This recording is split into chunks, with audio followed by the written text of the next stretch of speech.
നമ്മളുടെയൊക്കെ വീടിൻ്റെ മുറ്റത്തുകൂടി അല്ലെങ്കിൽ മുറ്റത്തോട് ചേർന്ന റോഡ് വക്കിലൂടെയൊക്കെ ആളുകൾ ഉച്ചത്തിൽ വിളിച്ചു ചോദിക്കുമായിരുന്നു, കുട നന്നാക്കാനുണ്ടോ, അതുപോലെ തന്നെ കസവുണ്ടോ, കസവി, കല്ല് കൊത്താനുണ്ടോ, ചമ്പൻ വിൽക്കാനുണ്ടോ, ഇങ്ങനെ ഒക്കെ ചോദിച്ചുകൊണ്ട് കച്ചവടക്കാർ വരുമായിരുന്നു.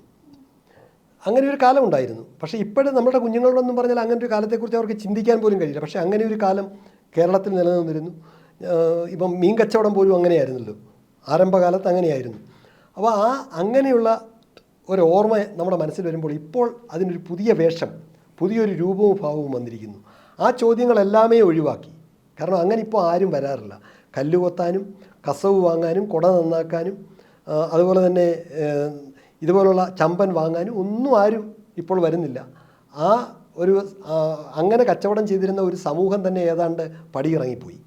ഇപ്പോഴതിന് പകരം ഈ ബംഗാളിൽ നിന്നുള്ള ധാരാളം തൊഴിലാളികൾ നമ്മുടെ നാട്ടിലുണ്ട്. അവർ രാവിലെ സൈക്കിളിൻ്റെ പുറയിൽ ഈ മരം മുറിക്കാനുള്ള യന്ത്രം വെച്ച് കെട്ടിയിട്ട് ഒരു വടം അതുപോലെ അനുബന്ധമായ സാധനങ്ങളും ഒക്കെ ആയിട്ട് അവരൊരു 3-4 സൈക്കിളിൽ ഇങ്ങനെ പുറകെ റോഡിലൂടെ ഇങ്ങനെ വരും. വന്നിട്ട് വീടുകളുടെ മുമ്പിൽ വന്നതുകൊണ്ട് അവർ വിളിച്ചു ചോദിക്കുന്ന ഒരു ചോദ്യമുണ്ട്, മരം വെട്ടാനുണ്ടോ, മരക്കൊമ്പ് മുറിക്കാനുണ്ടോ എന്നാണ്. അവർ ബംഗാളികളാണെങ്കിലും മലയാളം നമ്മളെപ്പോലെ തന്നെ അവർ വശമാക്കിയിട്ടുണ്ട്. വളരെ ഉച്ചത്തിൽ വിളിച്ചു ചോദിക്കുകയാണ്. ചോദിച്ചിട്ട് മരക്കൊമ്പ് മുറിക്കുക, മരം മുറിക്കുക. മാത്രമല്ല, ഇതിനോടൊപ്പം തന്നെ വേറൊരു അപകടം കൂടുണ്ട്. ഇപ്പം നമ്മുടെ നാട്ടിലെ പാഴ്മരങ്ങളുടെ പട്ടികയിലാണ് ഈ സാധാരണയുള്ള പണ്ട് നമ്മൾ അത്യാവശ്യം നമ്മളുടെ വീട്ടുവളപ്പിൽ കാഞ്ഞിരം, മരോട്ടി, പോങ്ങ് ഇങ്ങനെ ധാരാളം മരങ്ങളുണ്ടായിരുന്നു. ഇവയൊന്നും ശരിക്കും പറഞ്ഞാൽ പാഴ്മരമായിട്ടൊരു മരമില്ല, പാഴ്മരമല്ല. ഇതൊക്കെ ശരിക്കും ഈ നമ്മുടെ മനുഷ്യനെ സംബന്ധിച്ചിടത്തോളം ജീവൻ്റെ ഹരിതകമാണത്. ഈ മരങ്ങൾ ഉള്ളത് കൊണ്ടാണ് ശരിക്കും ഇപ്പം തന്നെ 45 ഡിഗ്രി വരെ ചൂട് നമ്മുടെ ഈ വർഷം നമ്മൾ അനുഭവിച്ചു. അടുത്ത വർഷം ഒരു പക്ഷേ ഇതിനേക്കാൾ കൂടുതലാണ്. അതിന് പല പേരുകളിൽ പലവിധ കാര്യങ്ങൾ നമ്മൾ പറയുന്നുണ്ടെങ്കിൽ പോലും നമ്മളത് അനുഭവിച്ചുകൊണ്ടിരിക്കുകയാണ്. കാരണം ഈ മുറ്റം മുഴുവൻ കോൺക്രീറ്റ് ചെയ്തു, കെട്ടിടങ്ങളിൽ തടി കൊണ്ട് ചെയ്തിരുന്ന സകല സാധനങ്ങളും നമ്മൾ ഇരുമ്പിലേക്ക് മാറി. ഇത് കൂടുതൽ ചൂടിനെ ആവാഹിക്കുകയാണ്, എന്നിട്ട് അതിനെ ബഹിർഗമിപ്പിക്കുകയാണ് വീണ്ടും. എന്നുവെച്ചാൽ ചൂട് അവിടെ നിൽക്കുന്നില്ല, ചൂട് വീണ്ടും വ്യാപിപ്പിക്കുകയാണ്.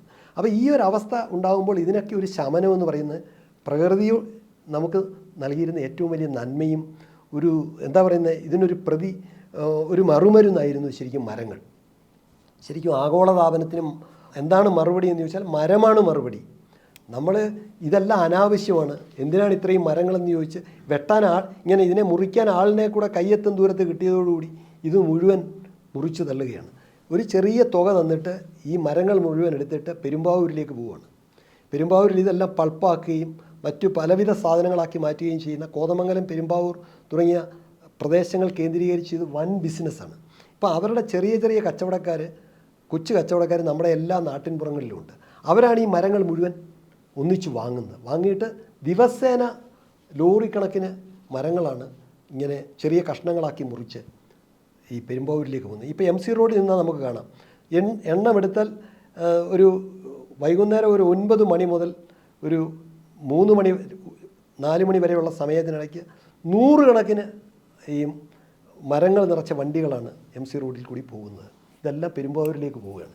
അപ്പോൾ ഇത് ഒരു നന്മയല്ല, ഇതിനകത്ത് വലിയൊരു അപകടം, വലിയൊരു ചതിയുണ്ട്. തൽക്കാലം നമുക്ക് ഒരല്പം പണം കിട്ടുന്നു, വെറുതെ അവിടെ നിന്ന് ഒരു പൂവരച്ചാണ്. എന്തിനാണത് സ്ഥലം മെനക്കെടുത്തി അവിടെ നിൽക്കുന്നത്? അല്ലെങ്കിൽ ഒരു നാട്ടുമാവ് കുറേയേറെ കാലമായിട്ട് അവിടെ നിൽക്കുന്നു, അല്ലെങ്കിൽ ഒരു പൂങ്ങ് നിൽക്കുന്നു, വെട്ടിക്കളയാം. ഇത് ഒരാൾ വെട്ടാൻ കൂടി കിട്ടുകയും അതിനൊരല്പം പണം കിട്ടുകയും ചെയ്യുമ്പോൾ അതിനോടൊരു ലാഭേച്ഛ തോന്നുകയും നമ്മളത് കൊടുക്കുകയാണ്. അത് നമ്മൾ സ്വന്തം ഇരിക്കുന്ന കൊമ്പ് മുറിക്കുകയാണ് നമ്മൾ എന്നാണ് യാഥാർത്ഥ്യം. അപ്പോൾ ഒരു കാരണവശാലും നമ്മൾ ചെയ്യാൻ പാടില്ലാത്തൊരു കാര്യമാണ് ചെയ്യുന്നത്. ഈ നിലയിലാണ് പോകുന്നതെങ്കിൽ ഇപ്പോൾ നമ്മുടെയൊക്കെ ഓണാട്ടുകര പ്രദേശത്തൊക്കെ ഇത് വ്യാപകമായി ഇപ്പോൾ സംഭവിച്ചുകൊണ്ടിരിക്കുകയാണ്. ഇതിന് ഏതെങ്കിലും തരത്തിലൊരു നിയമപരമായ അല്ലെങ്കിൽ ഇത് കർശനമായി ഇതിന് ഒരു നിയന്ത്രണം ഉണ്ടായില്ല എങ്കിൽ ഈ മരങ്ങളില്ലാത്ത ഒരു നാടായി നമ്മുടെ നാട് മാറും. ആ നിലയിലേക്കാണ് കാവുകൾ മുഴുവൻ ഏതാണ്ട് ഛിന്ന ഭിന്നമാകുകയും കാവ് മാറ്റിവെക്കുന്ന പ്രക്രിയ വന്നതോടുകൂടി കാവുകളില്ലാതാകുകയും ചെയ്തു. ഒപ്പം അങ്ങിങ്ങായി നിൽക്കുന്ന ഈ മരങ്ങൾ പാഴ്മരങ്ങളുടെ പട്ടികയിൽപ്പെടുത്തി അതുകൂടി വെട്ടിമാറ്റുന്നതോടുകൂടി മരച്ചില്ലകളും മരങ്ങളും വിട്ടൊഴിയുന്ന ഒരു നാടായി മാറുകയും അടുത്ത ഒരു 2-3-4 വർഷം കൂടി കഴിയുമ്പോൾ നമുക്ക് ഇവിടെ വാസം സാധ്യമോ എന്നുള്ള ഒരു ചോദ്യം പരസ്പരം ചോദിക്കേണ്ടി വരികയും ചെയ്യുന്ന ഒരവസ്ഥയാണുള്ളത്. അപ്പോൾ അതിനെ മുറിച്ച് കടക്കണമെങ്കിൽ ഒറ്റ കാര്യമേ ഉള്ളൂ, നമ്മൾ ഒരു കാരണവശാലും മരം ഇപ്പം എന്ന് വെച്ചാൽ വീടിന് മുകളിലേക്ക് ചാഞ്ഞു നിൽക്കുന്ന എത്ര വലിയ കായ്ക്കുന്ന മരമായാലും നമുക്ക് ആവശ്യാധിഷ്ഠിതമായി വെട്ടി മാറ്റണ്ട എന്നല്ല പറഞ്ഞ്, വെട്ടി മാറ്റാം.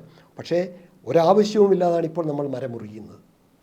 മാത്രമല്ല പണ്ട് നമ്മുടെ കാരണവന്മാർ അവർ നട്ട മരത്തിൻ്റെ തണലാണ് ഇന്ന് നമ്മൾ അനുഭവിക്കുന്നത്. അവർ ഒരു മരം വെട്ടിയിരുന്നുവെങ്കിൽ, ഇപ്പോൾ വീട് വയ്ക്കുന്നതിന് വേണ്ടി ഒരു പ്ലാവ് വെട്ടിയിരുന്നു, അല്ലെങ്കിൽ ഒരു ആഞ്ഞിലി വെട്ടിയെങ്കിൽ പകരം വേറൊന്ന് കുഴിച്ചു വെച്ചിട്ടാണ് വെട്ടുന്നത്. മാത്രമല്ല ആ മരത്തോട് അനുവാദം ചോദിച്ചിട്ടാണ്. അതൊരു സംസ്കാരമായിരുന്നു. മരം വെട്ടുന്നതിന് മുമ്പ് മരത്തോട് അനുവാദം ചോദിച്ച് ഞാൻ നിവൃത്തിയില്ലാതെ വെട്ടുകയാണ്, എനിക്ക് വേറെ ഒരു മാർഗവുമില്ല എന്ന് പറഞ്ഞൊരു അനുമതി ചോദിച്ച് മരം വെട്ടുന്ന ഒരു സംസ്കാരം നമ്മുടെ നാട്ടിലുണ്ട്. അങ്ങനെയാണ് മരം വെട്ടുകാരൻ വന്നാൽ ആദ്യം അതാണ് ചെയ്യുന്നത്. അപ്പോൾ അങ്ങനെ ചെയ്തിരുന്ന ഒരു സംസ്കാരം നിലനിൽക്കുകയും പകരം ഒന്ന് വയ്ക്കുക, ഒന്ന് വെട്ടുന്നതിന് പകരം. പക്ഷേ നമ്മൾ വയ്ക്കുന്നില്ല എന്ന് മാത്രമല്ല, നമ്മൾ നമ്മുടെ പൂർവ്വസൂരികൾ വെച്ച മരങ്ങൾ വെട്ടിമാറ്റുന്നത് ഒരു ശീലമായി മാറുന്നു. ഇത് അപകടകരമായ പോക്കാണ്. ഇതിനെ സ്വയം നിയന്ത്രിക്കുകയും നിയമപരമായ നിയന്ത്രണം ഉണ്ടാകുകയും ചെയ്തില്ലെങ്കിൽ ഇത് വലിയ അപകടത്തിലേക്ക് പോകും. ഇവിടെ വാസം സാധ്യമല്ലാത്ത അവസ്ഥയുണ്ടാകും. ഈ നിലയിലാണ് മരം വെട്ട് തുടരുന്നതെങ്കിൽ